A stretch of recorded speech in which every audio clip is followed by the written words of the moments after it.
भावधरी संतापाये, संतापाये भावधरी संतापाये, संतापाये भावधरी संतापाये. एक दिवस, एक 15 दिवस तो तिकडे मुक्कामाला होता. एक दिवस गावाचे पाटील आले नमस्कार करायला. गावचे पाटील नमस्कार करायला आले. चांगले होते, सज्जन होते. आणि पाटलांनी देवाचं दर्शन घेतलं. त्या साधूलाही नमस्कार केला आणि सांगितलं, महाराज चला की आपल्या घरी. साधूने विचार केला, गेल्या 10 दिवसात मला कोणी म्हणलं नाही घरी चला. सगळीकडे प्रचार आहे माझा, मी कधी येत नाही कोणाच्या घरी. यांना कसं वाटलं? तो साधू थोडा रागावला आणि तो म्हणाला, हे बघा, तुम्ही खोटं बोलणारे नसाल तर मी तुमच्या घरी येतो. तो म्हणले, मग आपलं जमलं, चला घरी. आता त्यांनी आव्हान दिल्यासारखं झालं ना, की मी खोटं बोलत नाही, चला घरी. त्या साधूला घेतलं आणि पाटील निघाले. आता साधू विचार करतो, याची परीक्षा कशी घ्यायची? हा खोटं बोलत नाही असं नुसतं म्हणून उपयोग नाही. खरंच हा खोटं बोलत नाही का? परीक्षा घ्यायला पाहिजे. आणि म्हणून साधूचं स्वागत झालं. पाटलींबाईंनी ओवाळून त्यांना आतमध्ये घरामध्ये बसवलं. पाटावरती पायावर पाणी, दूध पाणी हे घातलं, आतमध्ये बसवलं. आणि खुर्चीवर बसल्यानंतर हा पाद्यपूजेची तयारी करायला आत गेला. इतक्यामध्ये पाटलाला जी 3 मुलं होती त्यांची ओळख पाटलींबाईंनी करून दिली. हे बघा, हे आमचे 3 पोरं आहेत. नमस्कार करा म्हणाले. लग्न झालीत बरी यांची, सुना नंतर येतील दर्शनाला, आता तुम्ही तर नमस्कार करा. या तिघांनी नमस्कार केला. एकदा साधूकडे बघितलं, निघून गेले. तो पाटील आला, पाद्यपूजा करू का म्हणाल. ते म्हणाले, पाद्यपूजा नंतर पहिली गोष्ट परीक्षा घेतो, तू खरं बोलतो का खोटं बोलतोस? घ्या म्हणाले परीक्षा. महाराज घ्या परीक्षा. आत्तापर्यंत किती पैसे मिळवले सांग.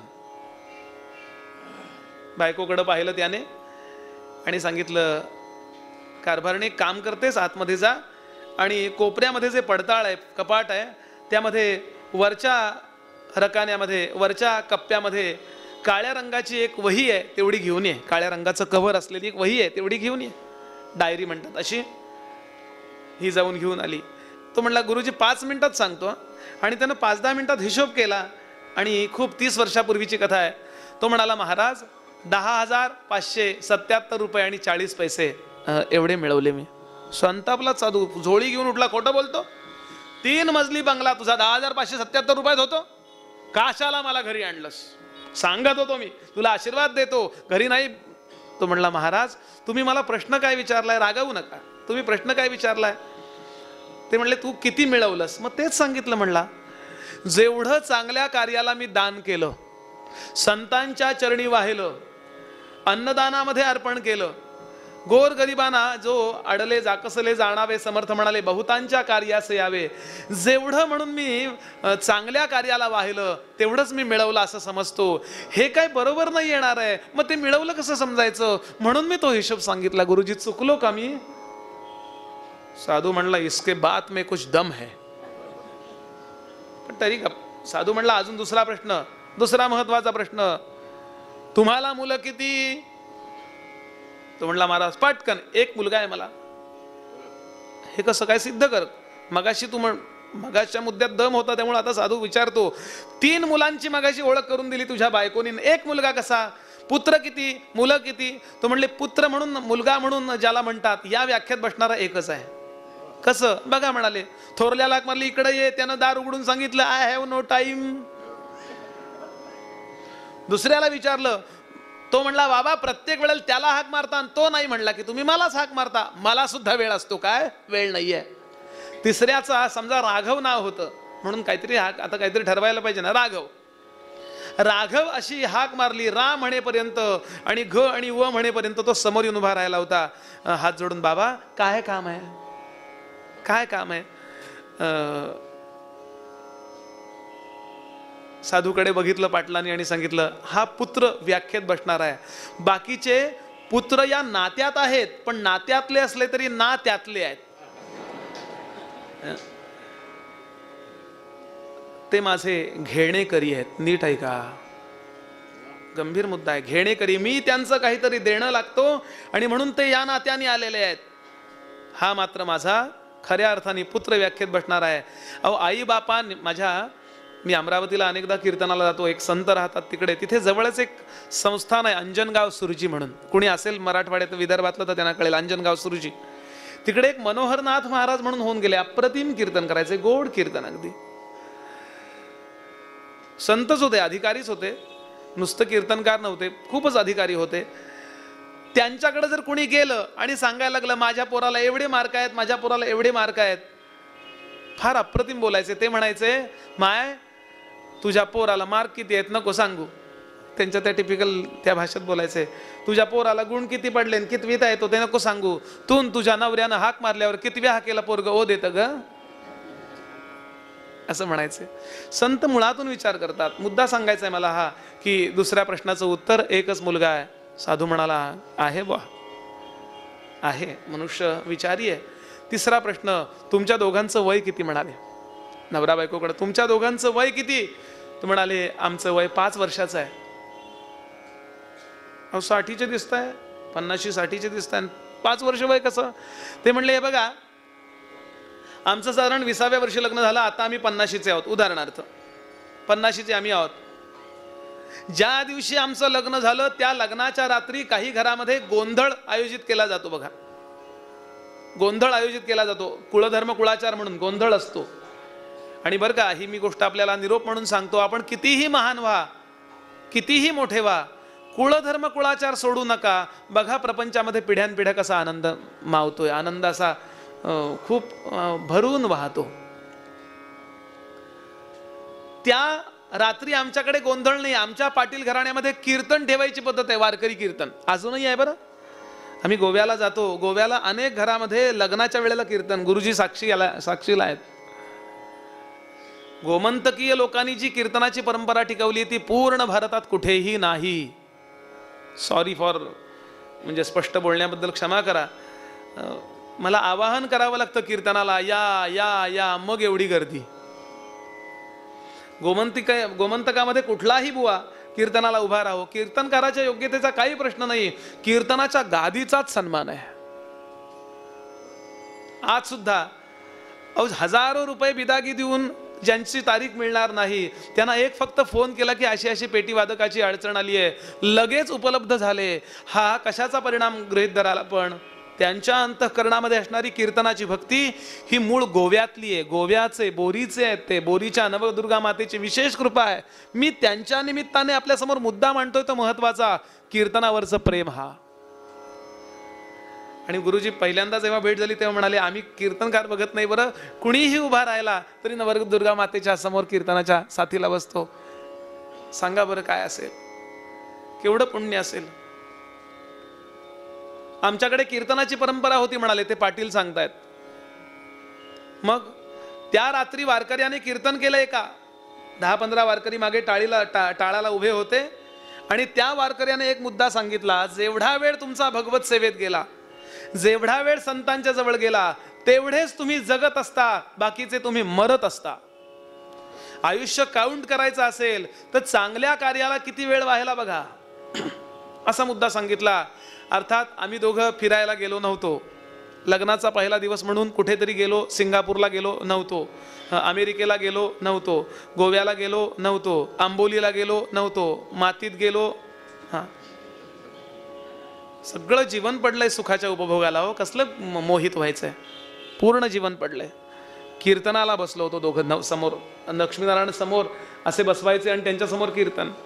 आणि आम्ही दोघांनी ठरवलं की इथून पुढे सार्थकी लावायचा काळ. मग तो कसा लावायचा, आषाढात पेरण्या झाल्या किंवा ज्येष्ठाच्या वेळेला भांगलणी झाल्या की आम्ही दोघं 1 महिनाभर ज्ञानोबांच्या पादुकांबरोबर आळंदीहून पंढरपूरला जातो दरवर्षी. ही माझी बायको तिकडे पोळ्या करते, वारकरी लोकांकरता स्वयंपाक विभाग पोळ्या करते. मी पडेल ते काम करतो, माझी बायको माऊलींसमोर रांगोळी घालते, पडेल त्या सेवा आम्ही दोघं जण करतो. सगळं पाटील पण बाजूला ठेवून. धनाची सेवा तर करतोच, पण प्रत्येक वेळेला कष्ट, देहाने जे कष्ट करायचे ते आम्ही दोघं जण करतो. परिणामतः जायला 1 महिना आणि यायला 1 महिना असे दरवर्षी गेले 30 वर्ष आम्ही 2 महिने जगलोय. 2 महिने गुणिले 30 वर्ष किती महिने झाले, 60 महिने. 12×5 = 60. आम्ही 5 वर्षाचे आहोत म्हणाले. जय जय रघुवीर साधू म्हणाला, असं करा, नुसती पाद्यपूजा करू नका, नुसतं जेवायला वाढू नका, मी आयुष्यभर तुमच्याकडे राहायला तयार आहे. जय जय रघुवीर. काय जीवनाला दृष्टिकोन कसा असावा, मिळवले किती आणि समाजात प्रतिष्ठा कशी आहे, मी विद्यावान किती आहे, ते सगळं असायलाच पाहिजे. उत्तुंग महत्वाकांक्षा असावी, पण सगळं अस्थिर आहे, सगळं नश्वर आहे. कापूर उडतो ना, कापूर फुरकन जळून जातो, तसं तारुण्य संपतो. समर्थ म्हणाले, संपत्ती दुपारची सावली, वयसा तरी निघून गेली, देह पडताच आहे ठेविली नीच योनी. कुठला देह? आत्ता देह पडल्यानंतर पुन्हा मनुष्याचा देह मिळेल असं बोल, ज्ञातेपणे बोलता तुझं लाज नाही. समर्थ म्हणाले, एक तर आज सकाळी मी समर्थांची ओवी वाचत होतो, आता जर तू शंका घेतलीस तर श्रीमुखात खाशी.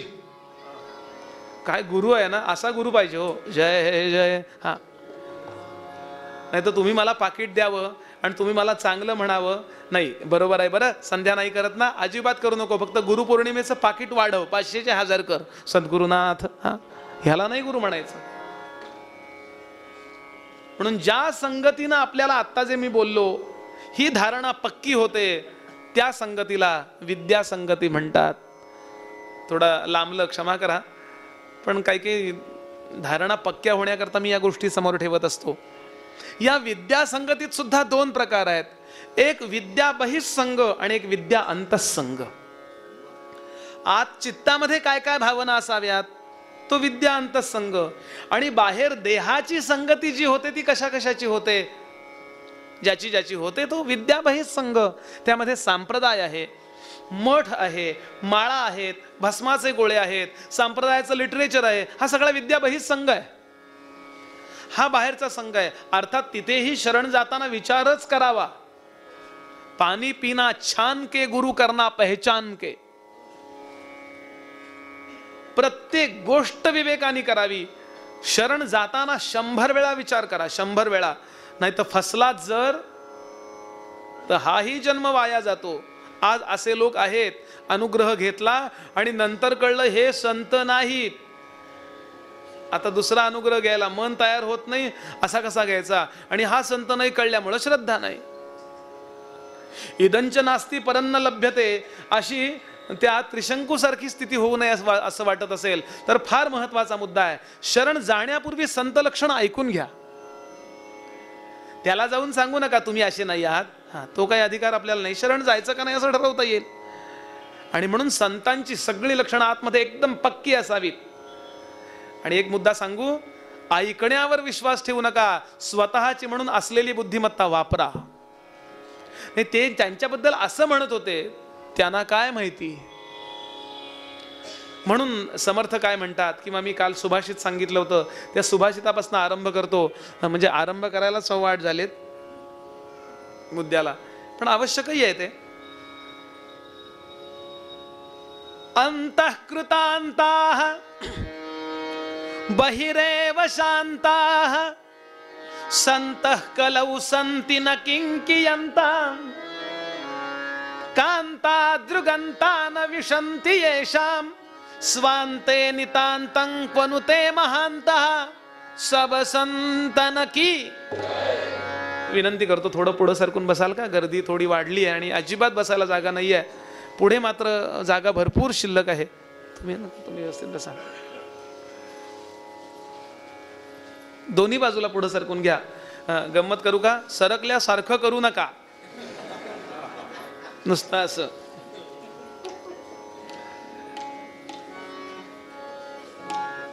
काय म्हणाले सुभाषितकार, परमार्थाचा बिझनेस, परमार्थाचं व्यापारीकरण करण्याकरता लोकांच्या अंतःकरणामध्ये ज्या ज्या गोष्टीबद्दल श्रद्धा आहे त्या सगळ्या गोष्टी प्रेझेंट करून समोर ठेवून, केवळ लोकांनी भुलावं मला धन इत्यादी द्यावं, वित्तेषणा, दारेषणा आणि लोकेषणा, या 3 पैकी कोणत्या किंवा तिन्ही किंवा दोन्ही अपेक्षेने जर परमार्थ मांडला गेला तर परिणाम हा होतो, जेव्हा त्या श्रद्धावंताच्या ते लक्षात येतं आणि तेव्हा जर उशीर झाला असेल तर फार घोटाळा होतो. म्हणून सावधतेकरता माऊलींची ओवी एक परमार्थ शास्त्री एक अंतरंगची अधिकारी आहे, येर तो वाक्चातुर्य होईल सुखिया. नुसती पल्लेदार वाक्यरचना, लक्षावधी लोक प्रवचनाला कीर्तनाला. टीव्हीवर माझे कीर्तन चाललेत, प्रवचन चाललेत, ते चालू नाहीत असं नाही, किंवा टीव्हीवर प्रवचन कीर्तन करणारे संत नाहीत असं म्हणायचं नाहीये. तो निकष नाहीये संतत्वाचा, असं मला सांगायचंय. खरंच एखाद्या संताला जर आपण रेकॉर्डिंग करून नेलं आणि लावलं तर चांगलीच गोष्ट आहे, काय वाईट आहे का ती? उलट लक्षावधी लोक बघू शकतात, ते चांगलं आहे ते. पण अत्यंत महत्वाचा मुद्दा, ते संतत्वाचं लक्षण म्हणून नका मानू. फार हल्ली माणसं प्रभावाखाली येतात. जाहिरात नावाची गोष्ट अशी आहे की मनुष्य भुलतोच हो. मी गमतीनं नेहमी सांगतो, आमच्या सहकार नगरला एक मनुष्य आला मोठी बॅग घेऊन आणि जोर जोरात ओरडायला लागला, टकलावर रामबाण उपाय, टकलावर रामबाण उपाय, टकलावर रामबाण उपाय. रविवार होता त्यामुळे 500 टकल्यांची गर्दी जमली. अर्ध्या तासात 500 लोक जमा झाले. मी पण गेलो, म्हटलं अजून पडलेलं नाही, पण पडलं तर सोय पाहिजे. चांगली गोष्ट आहे, जवळच होता आमच्या तिकडे. मी त्याला म्हणजे म्हटलं दाखवा की सांगा की काय. मला वाटलं तर तेल देईल, हा काहीतरी विशिष्ट तेल आयुर्वेदिक वगैरे स्वतः बनवलेलं, किंवा गोळी घ्यायला देईल, किंवा अजून काय देईल, काय नेमका सांगतोय, किंवा आसन सांगेल, एखादा प्राणायाम सांगेल, अमुक करा, असं करा. कीर्तनाला येतात लोक असं करत बसतात. म्हणजे तिथे पण देहाचीच व्यवस्था सगळी. आत्म्याकडे जा ना आले का जरा. आणि इतक्या लोकांना त्यांनी जमवलं आणि आम्ही अगदी क्युरिओसिटीने बघत होतो, कारण इतकी त्यांनी जाहिरात केली होती, माझ्याकडे असा उपाय आहे रामबाण की तुमचं क्षणार्धात टक्कल दूर होईल वगैरे वगैरे वगैरे. आणि मग आम्ही त्याला विचारलं, त्यानं बॅग उघडली मोठी, टकलावर रामबाण उपाय, टोपी, जय जय.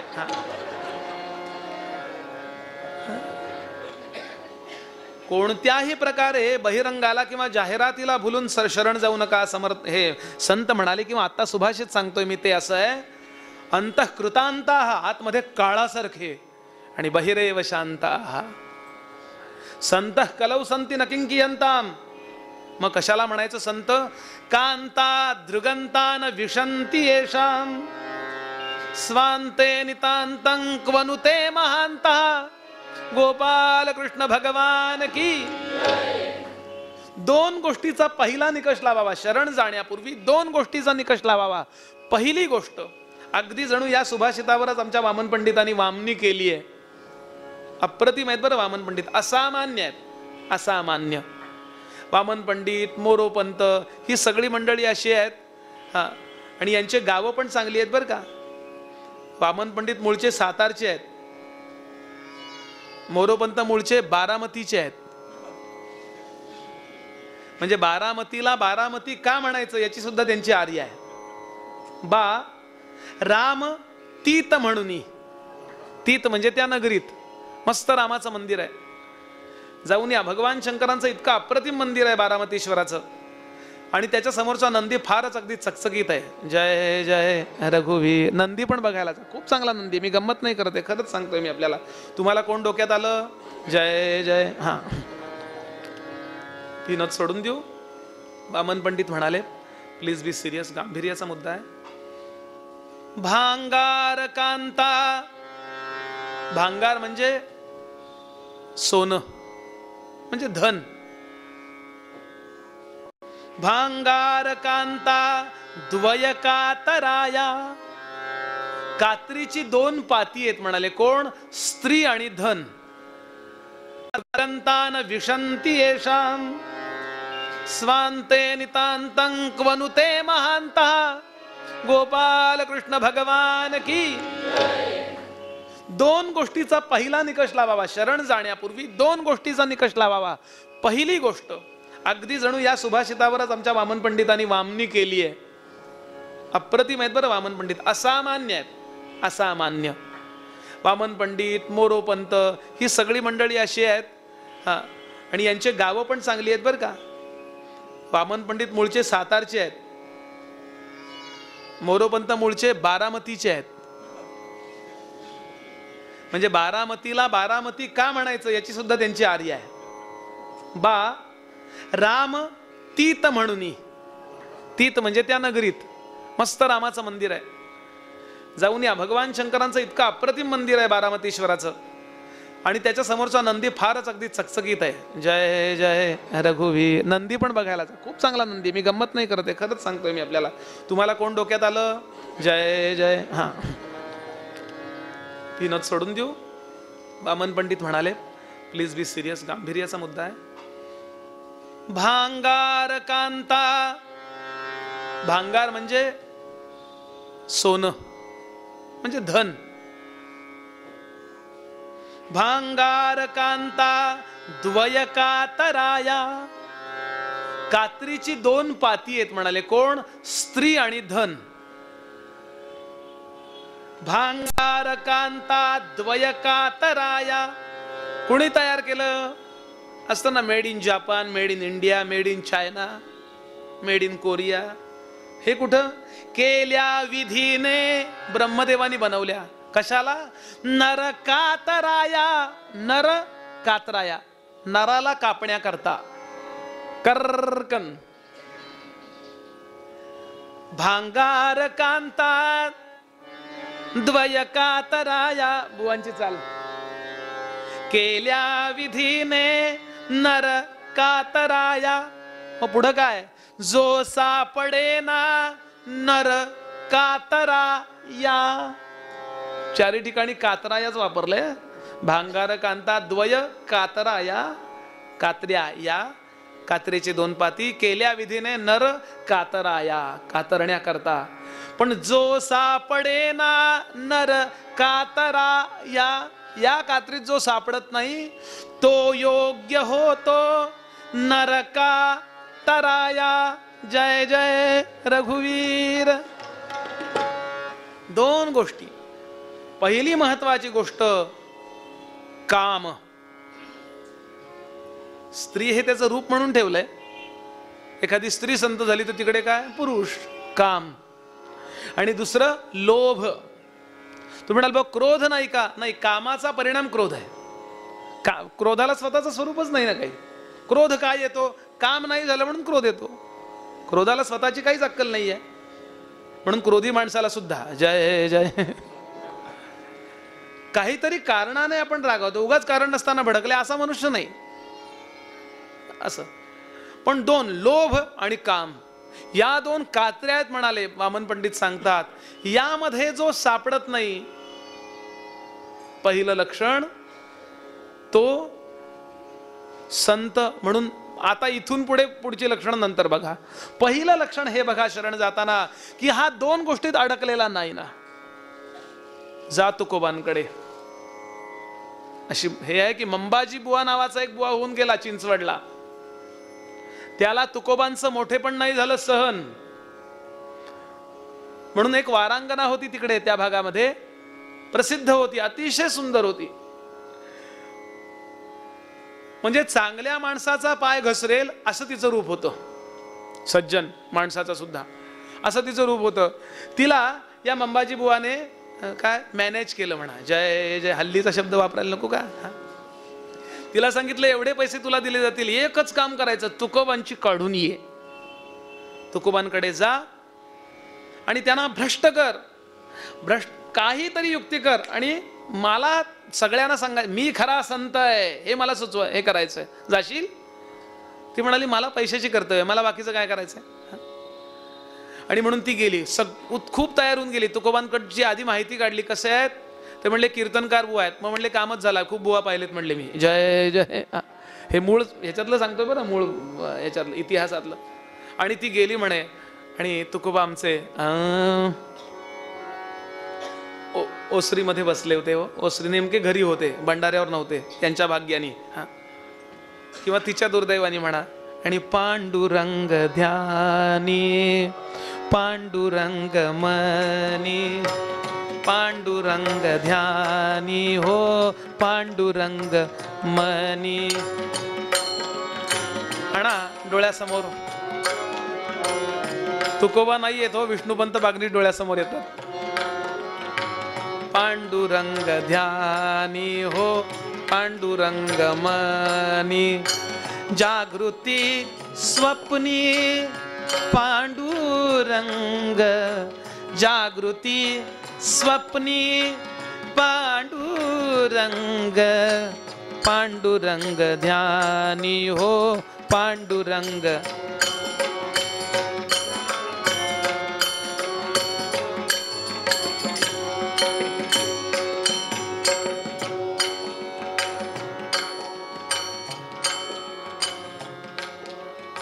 लय लागलेली आतमध्ये. ब्रह्मानुभव आल्यानंतर आनंद तो ओसंडून वाहतो. त्यावेळचा उद्गार म्हणजे संतांचं बोलणं असतं, लक्षातच घ्यायचं. दुसऱ्या कोणत्याही हेतून संत बोलत नाहीयेत. आनंद मनामध्ये न समाये. हा हू भगमन्न भगमन्न. ऋषीला आनंद झाला, तो झोपडीतून धावत आला आणि नाचायला लागला. केवढा आनंद झालाय मला. झालाय का कधी कुणाला बघा. दुसऱ्या कुठल्या कारणांना नको बरं. पोरग झालं म्हणून आनंद, अमुक झालं म्हणून आनंद, त्यांनी बॅट मारली आणि मग ते जिंकले म्हणून आनंद नव्हे. काही कारण नाहीये आणि आनंद. या गोष्टीचा अंदाज घ्या जरा. आनंद असा ओसंडून व्हायला पाहिजे. कुठे काय करून काय नको, इतका आनंद. आणि त्यावेळेला वेदमंत्र आलेत बाहेर. तशी संतांची वचन आहेत.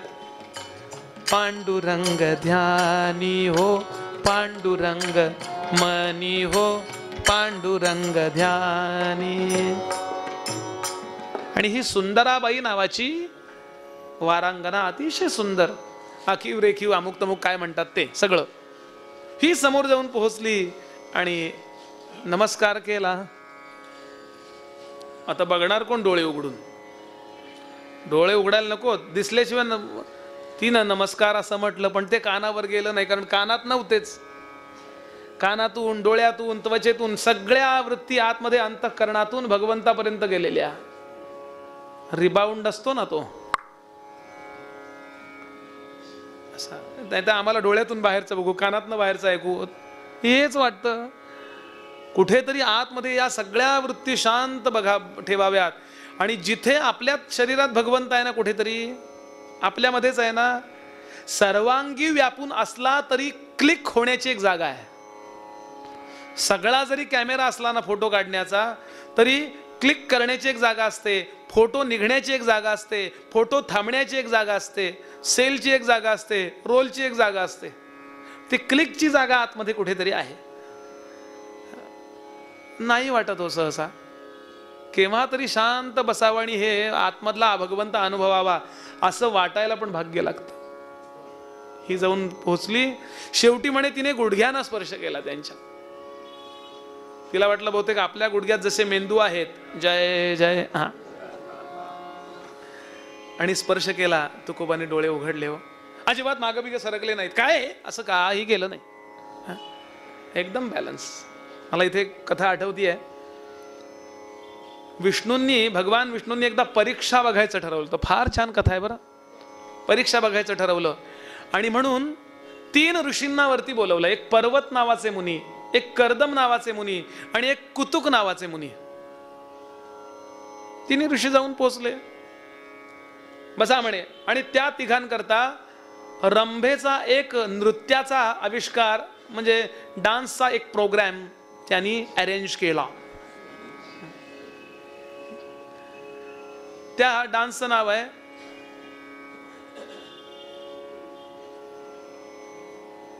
नाही, त्याचं संस्कृत एक नाव आहे. त्याला मराठीत, आपल्या इंग्लिशमध्ये नाही, मराठीत कॅबरे डान्स असं म्हणतात. हा, नीट ऐका, उपनिषदातली कथा आहे.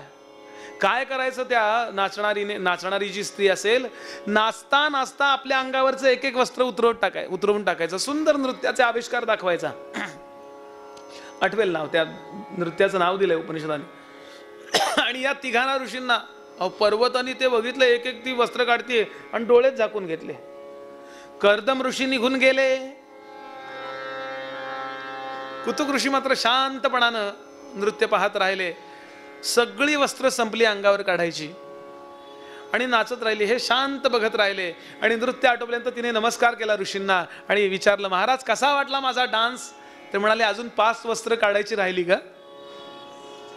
अन्नमय कोश, मनोमय कोश, बुद्धिमय कोश, आनंदमय कोश, विज्ञानमय कोश आणि प्राणमय कोश एवढे काढून टाक. मग तुझाच तुला आनंद होईल, नृत्याचा, आत्म्याचं दर्शन होईल. आणि विष्णूंनी सत्कार केला. हे खरे संत, म्हणजे असा डान्स बघतात ते, असं नव्हे. समोरच्या गोष्टीचा आपल्यावर नाही प्रभाव होऊ देऊ. यांनी शांतपणानं तुकोबांनी नम्रतपणानं पाहिला आणि नमस्कार केला. कोण आपण? इतकी तिनं काय नाचाची नाची करायची ती सगळी केली. मला असं म्हणतात, मला तसं म्हणतात. बर मग नाही, मी असं ऐकलं फार आपण मोठे आहात. हा देह, ही वस्त्र, ही प्रावरण सगळं तुम्हाला अर्पण करायला आले. तुकोबा म्हणाले, माझा बँकेतला अकाउंट नंबर तुम्हाला कळला का? असं काही तुम्हाला वाटतंय का बुवा माझ्याकडे काही आहे? अहो, माझ्याकडे शरीराची शक्ती नाही, माझ्याकडे धनाची शक्ती नाही, माझ्याकडे प्रतिष्ठा नाही, आणि असं काहीही नसताना स्त्री आली, शक्यच नाही म्हणाले. तुम्हाला कोणीतरी पाठवलंय मला माहिती आहे म्हणाले, पण मला त्याच्याबद्दल काही नाही म्हणायचं. जरा थोड्या मागं सारखं म्हणाले. थोड्या मागं. तिला वाटलं काय, नीट उभ्या राहा म्हणाले. तिला वाटलं आता काय करतायत. यांनी आपली वीणा बाजूला ठेवली, टाळ बाजूला ठेवला, एका हाताने वाजवायचे तो, आणि तिच्या पायावर, अंगठ्यावर डोकं ठेवलं. माझी रुक्मिणी आहेस म्हणाले तू. विठ्ठल आणि रुक्मिणी यातली तू रुक्मिणी आहेस. माझी जी आहे ना आवली, जिजाबाई, मी तिला आवडी म्हणतो प्रेमानं, ती सोडून या जगातल्या स्त्रिया माझ्याकरता रुक्मिणी सारख्या, आई सारख्या आहेत. रडायला लागली होती ती, रडायला लागली ती, आणि शिष्यात झाली. म्हणजे गुरु मानलं त्यांना, त्यांनी लगेच अनुग्रह नाही दिला. सांगण्याचा हेतू असा, पहिली अट काय आहे संतत्वाची? या जगातल्या कोणत्याही गोष्टीनं मी सुखी होईन असा ज्याचा गैरसमज आहे तो संत नाहीच हो. संतत्व कसं काय? म्हणजे ब्रह्मज्ञान किंवा भगवंत भेटल्यानंतर पैशाचा मोह कसा राहील सांगा? ज्यानं अमृताचा आस्वाद घेतलेला आहे त्याला डबक्यातलं आंबट ते कसलं काय, त्याच्यातनं रेल्वे गेली, आमकं काय, गाड्या गेल्यात, आणि सगळं तेलकट, ते घाणेरडं राड झालेलं पाणी हे पिऊन मी सुखी होईन असं कधी वाटेल का सांगा? साधा मुद्दा आहे अगदी. म्हणून ज्याला प्रिलिमिनरी म्हणतात, अगदी प्राथमिक परीक्षा संतत्वाची, पहिली स्त्री आणि दुसरी कदाचित स्त्री या विषयावरती मिळवता येईल सत्ता, म्हणजे काम या विषयावरती आपल्याला सत्ताधीश होता येईल. पण लोभ हा अत्यंत वाईट आहे. एक माणूस लग्न करून करून किती करील सांगा? म्हणजे एक झाल्यावर काय परिस्थिती होती माहिती आहे आपल्याला. एकदा नवऱ्याने विचारलं बायकोला, नाही बायकोने विचारलं नवऱ्याला, तुम्हाला आज वाढदिवसाची काय भेट देऊ स्पेशल? तो म्हटला डिवोर्स दे, सगळ्यात आवडती तेवढीच भेट आहे. गमतीचा भाग असता तरी नाही, कामाचा त्रास फार होणार नाही. एक मनुष्य लग्न करून 2 लग्न करेल, 5 लग्न करेल, संपला विषय. पण लोभाला काही मर्यादा आहे का हो? एखाद्या माणसाला खड्ड्यात पुरा, म्हणजे खड्ड्यात ठेवा, आणि वरनं लाख रुपये अंगावर टाका, अजून टाकू, टाक, पुढच्यांना होतील. लोभाला मर्यादा नाही. म्हणून 2 कात्री असतात ना, त्यातलं वरचं कात्री जरा लहान असते बघा, ते कात्रीचं पण साईज असतं ना, पण खालचं कात्री असते ना सगळ्यात महत्वाची. ज्यांनी कात्रीचं काम असतं त्यांना कळेल बरोबर. 2 पात्यापैकी 1 पातं जरा जास्त स्ट्रॉंग असतं बघा, तसं लोभ हे पातं जास्त स्ट्रॉंग आहे कामापेक्षा. लाखांनी मिळाले, कोट्यांनी मिळाले, अब्जांनी मिळाले, मिलियन मध्ये, बिलियन मध्ये मिळाले, अजून पाहिजेतच हो. म्हणून संतत्वाचं दुसरं महत्वाचं लक्षण कुठलं असेल? हे साधकाचंही लक्षण आहे, नाही असं नाही, पण संतत्व म्हणून शरण जायला दुसरं लक्षण कुठलं असेल? धनाचा उपयोग त्यांना माहिती आहे, पण धनाचा लोभ त्यांच्या चित्तात कधीच नसतो. पण इथे थांबायचं नाही, कारण हे साधकही असू शकतो असा. म्हणून संतत्वाच्या पुढच्या लक्षणाला आपण उद्या आणि परवा 2 दिवस विचार करूया. 2 दिवसात संत लक्षणं संपणार नाहीत, पण निदान दृष्टी तरी येईल एक डोळ्यासमोर. आणि ज्यांच्या समोर दृष्टी आहे, जे पक्के आहेत, त्यांनी हे तपासायला या की बुवा बरोबर सांगतोय ना. म्हणजे कीर्तन चुकवू नका, हा मुद्दा आहे माझा. जय जय रघुवीर समर्थ. उद्याच्याला त्याचा विचार करू आपण. पण आज महत्वाचा मुद्दा मी आपल्या समोर ठेवण्याचा प्रयत्न केला की संत म्हणून शरण जाण्याच्या आधी पहिला विचार हा करा, याला लोभ नाही ना आणि याच्या चित्तात काम नाही ना. निदान अयोग्य अधर्माचा काम नाही ना. काम तर आहे, देह धारण केला त्याच्या चित्तात काम असतो, वासना असते. समर्थांनी स्वतःच्या चित्तातली वासना रामासमोर कबूल केली आहे. ते म्हणतात, रामा मनी वासना भक्ती तुझी करावी, माझ्या मनात वासना आहे तुझी भक्ती वाढवावी. कृपाळूपणे राघवे पुरवावी, वसावे मज अंतरी नाम घेता, रघुनायका मागणे हेची आता. जय जय रघुवीर. इथे संत लक्षणं थांबत नाहीत, म्हणून त्याचा विचार उद्या करू एवढं म्हणतो आणि याच ठिकाणी विरमतो. मूळ पद म्हणतो, मी आजपासून समर्थांचं चरित्र 3 दिवस सांगणार आहे. आपलं जीवन ज्यानं समर्थ होतं ते चरित्र समर्थांचं आहे. उठा, जागे व्हा आणि आपल्या जवळच्या सगळ्या ज्या फॅसिलिटीज भगवंतांनी देहात दिल्यात, मनात दिल्यात, त्या सगळ्या वापरून घ्या, असं आक्रमकपणानं सांगणारे संत समर्थ आहेत. सगळेच संत महान आहेत, कोणीच कमी दर्जाचा जास्त दर्जाचा नसतो. पण समर्थांचा या जीवनाकडे बघण्याचा दृष्टिकोन जो आहे ना, नुसता जिजिगिषू नाही आहे, तो विजिगिषू आहे. विजय मिळवा, नुसते नका जगू, या जगामध्ये महान व्हा, हे सांगणारा, आग्रहानं सांगणारा संत आहे. मला असे 2 संत वाटतात, एक समर्थ रामदास आणि दुसरे स्वामी विवेकानंद. सगळ्या जगाला ओरडून सांगितलं त्यांनी. कायम आपल्या प्रवचनात सांगायचे, each soul is potentially divine. The goal is to manifest divinity within by controlling nature, external or internal. Do it by work or worship, philosophy or psychic control and be free. कुणी कमी दर्जाचा नाही, प्रत्येकात तीच ताकद आहे, तीच व्यवस्था उपलब्ध आहे. फक्त ती व्यवस्था वापरावी कशी. नाही का मोबाईल विकत घेतात आणि काय आहे त्यात हे कळायच्या आधी हरवतो तो. जय जय आहे का ना. हां, त्यामध्ये ॲप्लिकेशन्स आहे, त्यामध्ये डाउनलोडची व्यवस्था आहे, त्यामध्ये अमुक आहे, त्यामध्ये तमुक आहे. ते म्हणले हरवला काल तो. हां, कुठं विसरला, लोकलमध्ये विसरला म्हणले. जय जय. तसा देह विसरण्यापूर्वी म्हणजे विसर्जन होण्यापूर्वी त्या देहामध्ये ॲटोमॅटिक नाही का, फुल्ली ॲटोमॅटिक असतं, तसं फुल्ली ॲटोमॅटिक आहे. ते आग्रहाने समर्थ आपल्याला सांगतात. त्याचा विचार उद्या आणि परवा 2 दिवस करू. उद्यापासून करू कसं म्हणणार, उद्या आणि परवा 2 दिवस करू. प्रार्थना ही की सगळी कामं बाजूला ठेवा आणि कीर्तनाला या, शांत बसा. काही तुमची माझी ओळख असण्याची गरज नाही, ओळख करूनही घ्यायची गरज नाही. शांत बसा आणि आपल्याला जर काही वाटलं तर नुसतं विंडो शॉपिंग करू नका. आपल्याला हवा तो माल घेऊन जा, म्हणजे बाहेर ठेवलेला नव्हे. एका गावात मी सांगितलं असं की बाहेर ठेवलं, कीर्तनाहून जाताना काहीतरी न्यावं, 200 चपलांची जोड गेले. हा विनोद झाला. आपल्याला कंटाळा नाही येऊ देणार मी, फक्त येण्याचं काम आपण करा ही प्रार्थना करतो आणि इथेच विरमतो. मूळ पद, संतांच्या चरणी भाव ठेव, भाव धरी संता पायी, तेणे देव पडे ठाई.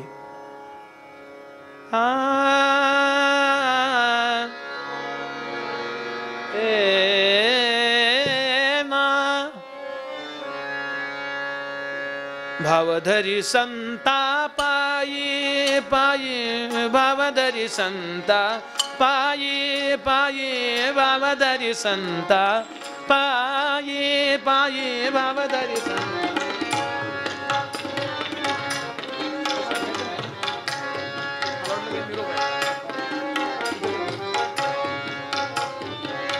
भावधरी संता पायी पायी, भावधरी तेणे देव पडे ठाई, तेणे देव पडे ठाई, तेणे देव पडे ठाई.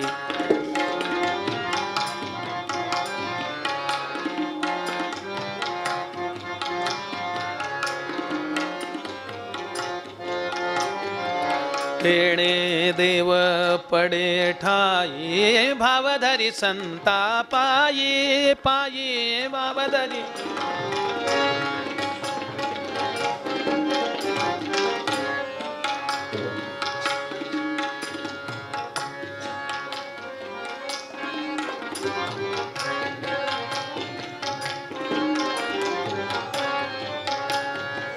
नाना देवांचे भजन, नाना देवांचे भजन, नाना देवांचे भजन, तेणे नोहे समाधान, तेणे नोहे समाधान, भावधरी संता पायी पायी, भावधरी संता पायी पायी, भावधरी संता भावधारी पायी दिरदिरताना नताना देरे ना दीम दीम दीम दिरदिरताना नताना देरे ना दीम दीम दीम दिरदिरताना नताना देरे ना दीम दीम दीम ताना नताना देरे ना दीम दीम दीम दिरदिरताना नताना देरे ना दीम दीम दीम दिरदिरताना नताना देरे ना दीम दीम दीम दिरदिरताना नताना देरे ना दीम त्रोम ततोम नित्रोम तदारे दानी उदानी तदारे दा ठगदारे तारे दानी त्रोम तनाना दिरदिरताना नताना देरे ना दीम दीम दिरदिरताना नताना देरे ना दीम दीम दीम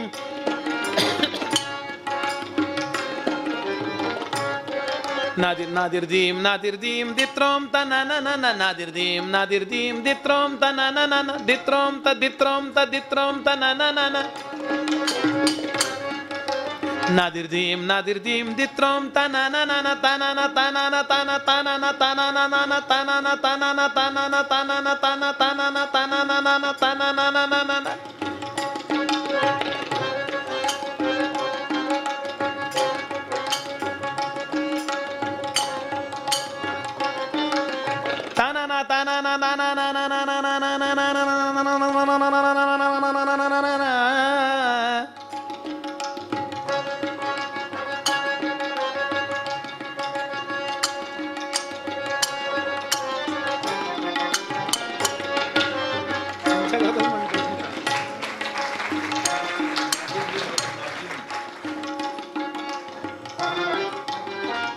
नादिरदीर शब्द ऐका.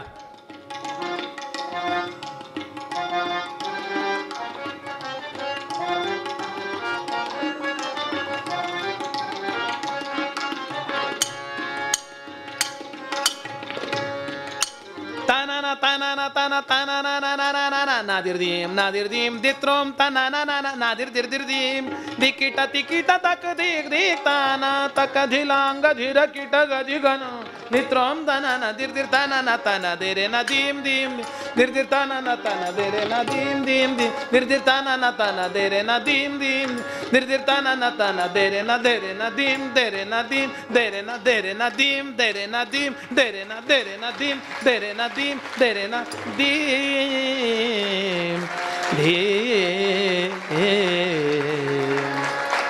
दोरीच्या सापा भिवूनी भवा भेटी नाही जीवा शिवा अंतरीचा ज्ञान दिवा मालवू नको रे हरी भजना वीण काळ घालवू नको.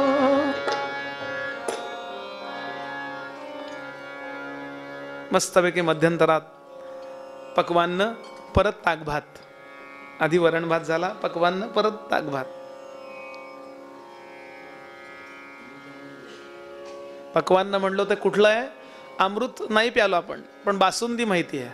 असं म्हणतात बासुंदीला कोट्यावधीने गुंडलं की जो गोडपणा जो स्वाद येईल तसं अमृत गोड असतं. मग त्याच्यापेक्षा गोड पद वाजवणार आहेत ते अमृताहुनी गोड.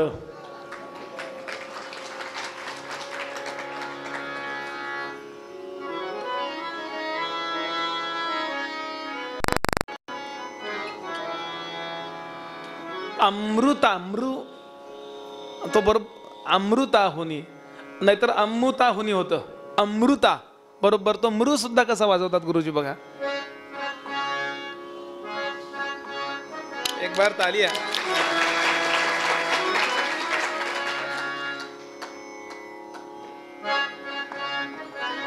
क्या बात है.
नियुक्त निरपराध.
आमचे गुरुजी म्हणतात की प्रत्येक गोष्टीकडे बघण्याचा दृष्टिकोन आध्यात्मिक असावा.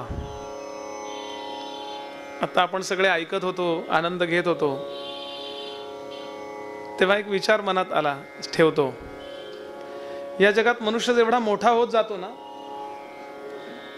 तेवढा तो लोकांपासून दूर होत जातो.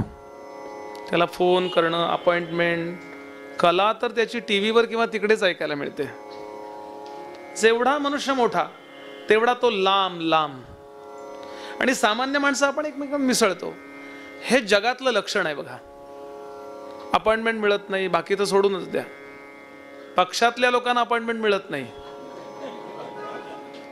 याला अपवाद फक्त भगवंत आहे. कितीही मोठा झाला तो, किती महान आहे, याच्यापेक्षा काय मोठा आहे, पण तो जनाबाईकडे जात दळायला येतो, नाथांकडे तो पाणी भरायला येतो. तसं म्हणलं आमचे गुरुजी आहेत, इतके मोठे आहेत ते. पुण्यामध्ये मुलाखत झाली होती. ज्यांचं फार मोठं नाव आहे, पंडित अजय चक्रवर्ती, कलकत्त्याचे, फार असामान्य गाणं आहे. ते स्वतः उत्तम पेटी वाजवतात. पुण्यात एक कार्यक्रम होता, पेटी वादकांना त्यांची तान जमेना तेव्हा त्यांनी स्वतः हातामध्ये घेतली पेटी आणि ती तान तेवढ्याच, गळा जेवढा जोरात फिरला तेवढा हात जोरात फिरला इतका. त्यांना विचारलं कसं काय, ते म्हणले 17 तास मी पेटीचं प्रॅक्टिस केलंय. 17 तास म्हणजे काय झालं, 17 मिनिटं नाही बसत माणसं. मग त्यांना विचारलं की तुम्हाला आत्ता भारतात सर्वात सगळ्यात पेटी कुणाची आवडते, त्यांनी पंडितजींचं नाव घेतलं.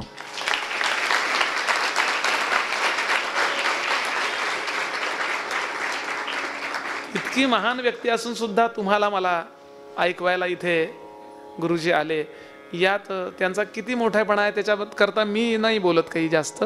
फक्त मला मनात दृष्टांत आला म्हणून मी तो भगवंताचा ठेवला. इतका महान आहे तो, पण तरी तो चोखोबाची गुरे राखतो, जो नाम्याची खीर चाखतो. तसे आमचे गुरुजी आहेत असं म्हणतो. गुरुजींना वंदन करतो. एक बार उनके लिए तालिया.